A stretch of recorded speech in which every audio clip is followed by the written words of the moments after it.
আসসালামু আলাইকুম, সবাই কেমন আছেন? আশা করি ভালো আছেন। আর এই মুহূর্তে আমি যে ভিডিওটা নিয়ে হাজির হলাম এটা হলো সাতক্ষীরার দেবহাটা রূপসী ম্যানগ্রোভ নামে পরিচিত জায়গাটা। আর আপনারা যদি সাতক্ষীরায় ভ্রমণ করেন অবশ্যই এই জায়গাটা দেখবেন। এই জায়গাটা কিন্তু খুবই সুন্দর। আর এই ভিডিওতে এই জায়গার লোকেশন সহ কিভাবে যেতে হয় সেগুলো আমি কিন্তু আলোচনা করবো। সাতক্ষীরা কালীগঞ্জ রোডের সখীপুর মোড় থেকে নেমে ডান দিকে রাস্তা দিয়ে সোজা দেবহাটা থানা মোড়ে নামতে হবে। এখান থেকে মোটরসাইকেল অথবা ইঞ্জিন ভ্যান যোগে প্রায় 5 কিলোমিটার দূরে আপনি রূপসী ম্যানগ্রোভ সালাম আলাইকুম। পর্যটন কেন্দ্রে যেতে পারবেন। রূপসী ম্যানগ্রোভ পর্যটন কেন্দ্র দেবহাটা সাতক্ষীরা, এটা আমাদের সাতক্ষীরা জেলায় অবস্থিত। এটা আমরা একটু ম্যানগ্রোভের ভিতরে প্রবেশ করি। এটা আমাদের মিনি সুন্দরবন নামে পরিচিত। লেকের ভিতরে কোনো প্রকার খাবারের প্যাকেট ময়লা ফেলবেন না, এটা খুব ভালো একটা নির্দেশন। এটা একটা কনফারেন্স রুম, যদি সভা সমাবেশ বা কোনো কিছু করেন তাহলে এটাই করতে পারবেন।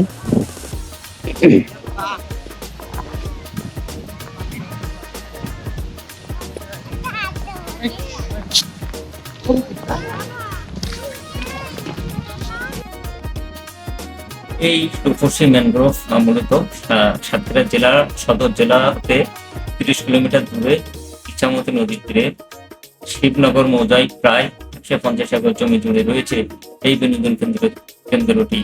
এটি উপজেলার রূপসী দেবহাটা ম্যানগ্রোভ পর্যটন কেন্দ্র নামে পরিচিত।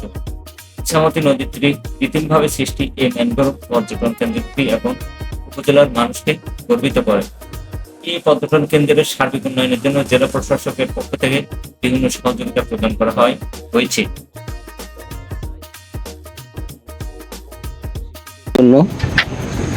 আপনারা যারা আসবেন শিশুদের জন্য একটু বিনোদনের জায়গা আছে ভিতরে। জায়গাটা খুবই সুন্দর এবং এই যে প্রকৃতিটা আমি যদি একটু দেখাই আপনাদের, নদীর সাথে মনটা পিছন দিয়ে উঠি খুবই সুন্দর জায়গা। আসলে এই সাতক্ষীরায় আমি প্রথমেই আসলাম দিক দিয়ে।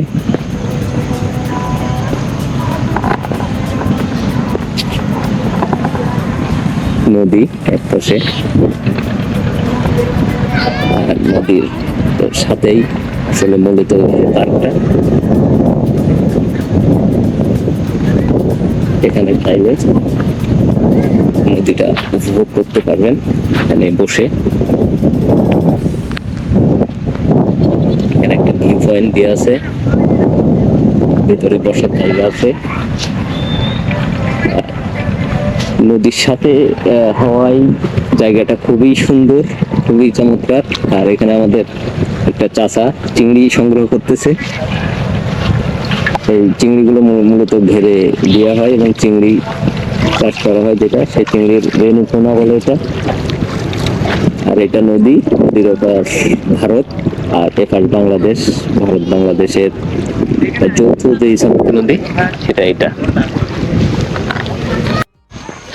জঙ্গলের ভিতরে ছিল পথ করা ছিল, এখন আজকে মানে বাসায় ছিল সব ভিতর থেকে সব ফাঁকা। এটা এই পাশে পানি পুকুর আর এই পাশে মূলত জঙ্গল, যেটা মিনি ম্যানগ্রোভ নামে পরিচিত সাতক্ষীরার দেবহাটা। আর যে সুন্দরবনে যে প্রকৃতি, সুন্দরবনের যে গাছগুলো দেখতে পাবেন আসলে এখানেও সেই গাছগুলো দেখবেন। এটা আসলে জায়গাটা এত সুন্দর। যাবে না কথা তো ওইবারে ঢোকার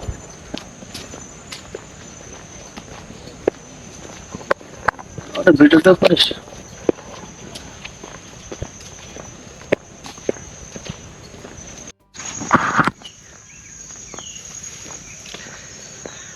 সুন্দরবনের যে দৃশ্য সেই দৃশ্যটা এখানে পাবেন। মিনি ম্যানগ্রোভ বন নামে পরিচিত। এই যে আমাদের যে জায়গাটা দেখেন, আর দুই পাশ থেকে মূলত সুন্দরবনের যে প্রকৃতি সেটা কিন্তু এখান থেকে উপভোগ করা যায়। এই যে সুন্দর একটা পথ এখানে তৈরি করা, যে সুন্দরবনের যে গাছগুলো থাকে সেই গাছগুলো এখানে গড়ে উঠেছে। যার জন্য এটা মিনি ম্যানগ্রোভ বন নামে পরিচিত।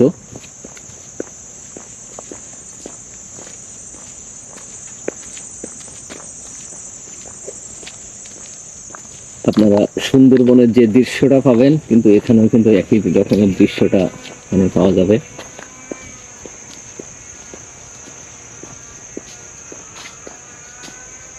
আমরা একটু দেখাই জঙ্গল, ঘন জঙ্গল, ঘন বন।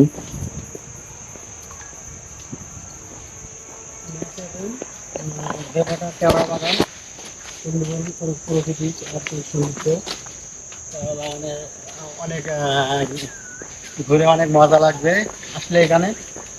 খুব সুন্দর একটা জায়গা।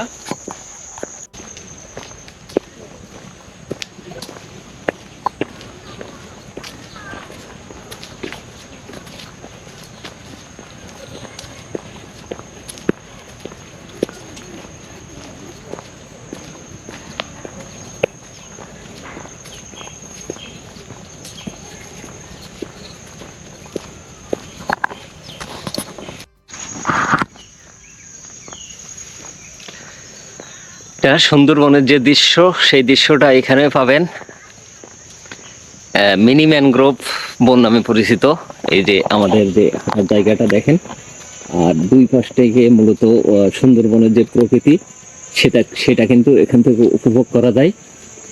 এই যে সুন্দর একটা পথ এখানে তৈরি করা, যে সুন্দরবনের যে গাছগুলো থাকে সেই গাছগুলো এখানে গড়ে উঠেছে, যার জন্য এটা মিনি ম্যানগ্রোভ বন নামে পরিচিত।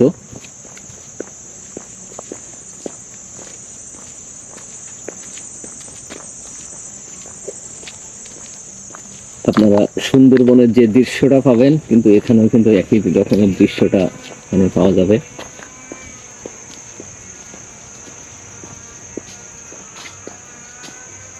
আমরা একটু দেখাই জঙ্গল, ঘন জঙ্গল, ঘন বন।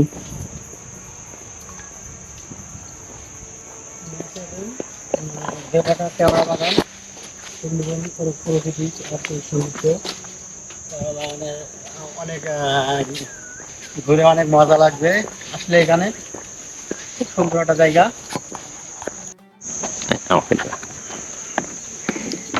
যে রাস্তাটা খুবই চমৎকার, দেখেন আমরা এটা দিয়ে সোজা ইছামতি নদীতে যাবো। তুই কত ইছামতি নদী। আর এই যে মেয়ে একটা সুন্দরবনের যে প্রকৃতি, পুরোটাই সুন্দরবন। সুন্দরবন বললেও এটা ভুল না, এটা মিনি সুন্দরবন নামে পরিচিত আমাদের সাতক্ষীরা জেলা অবস্থিত। আর এই যে পথটা দিয়ে যাচ্ছি সোজা সোজা পথটা গিয়ে উঠছে ইছামতি নদী। আর ইছামতি নদীর পাশে ভারত, এপাশে বাংলাদেশ।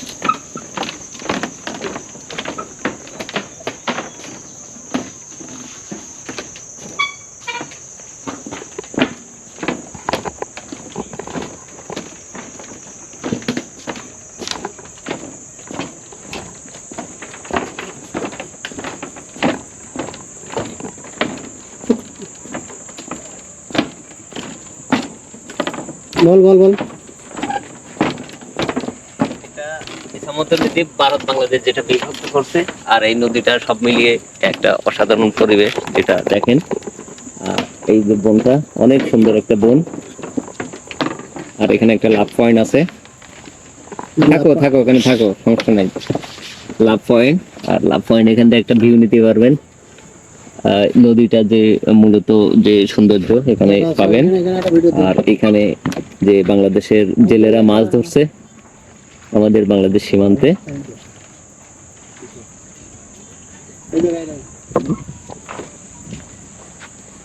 ওস্তাদের একটা ছবি নেই এখান থেকে, ওস্তাদ এত করে চাচ্ছে।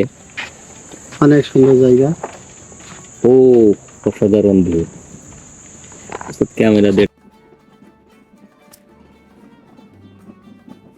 এটা মূলত দেবহাটা থেকে আসার পরে যে গেটটা, এই গেটটা মূলত রাস্তার উপরে। আর সম্ভবত রাস্তাটা পাকা হয়েছে এই পার্কটার জন্য। যে এখানে এই যে ইজি বাইক, ভ্যান এগুলো বা মোটর সাইকেল এইগুলো থেকে এখানে কিন্তু আসতে পারবেন। আর এই যে ম্যানগ্রোভের অপোজিট সাইড দেখেন, এই পাশটা কিন্তু খুবই সুন্দর। এর আর সাতক্ষীরার যে বিখ্যাত ঘেরগুলো, সেই ঘেরগুলো এখানে মাছ চাষ হয়, চিংড়ি, সাদা মাছ, সকল মাছ হয়। আর এক পাশে নদী, এক পাশে ঘের, সব মিলিয়ে কিন্তু এই জায়গাটা দেখেন সাধারণ। আর এখানে একটা যে বড় যে পুকুর, এই পুকুরটার উপর দিয়ে আপনি চাইলে ওপাশে যাইতে পারবেন।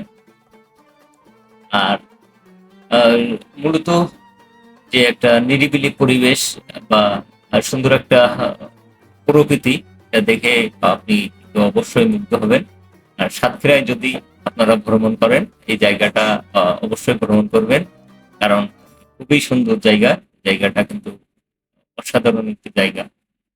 দেখেন রাস্তার যে দুই পাশে যে প্রকৃতি, দুই পাশের যে সৌন্দর্য আপনাকে মুগ্ধ করবেই। আর এই যে রূপসী ম্যানগ্রোভ ভিডিওগুলো দেখালাম, এখানে কিন্তু কয়েকশো প্রকারের, কয়েকশো প্রজাতির গাছ আছে। এই গাছগুলো কিন্তু সুন্দরবন থেকে সংগ্রহ করে করে এখানে কৃত্রিম ভাবে ম্যানগ্রোভ তৈরি করা হয়েছে। এটা আমাদের রূপসী ম্যানগ্রোভ। ভালো থাকবেন সবাই, আর দেখা হবে পরবর্তী কোনো ভিডিও।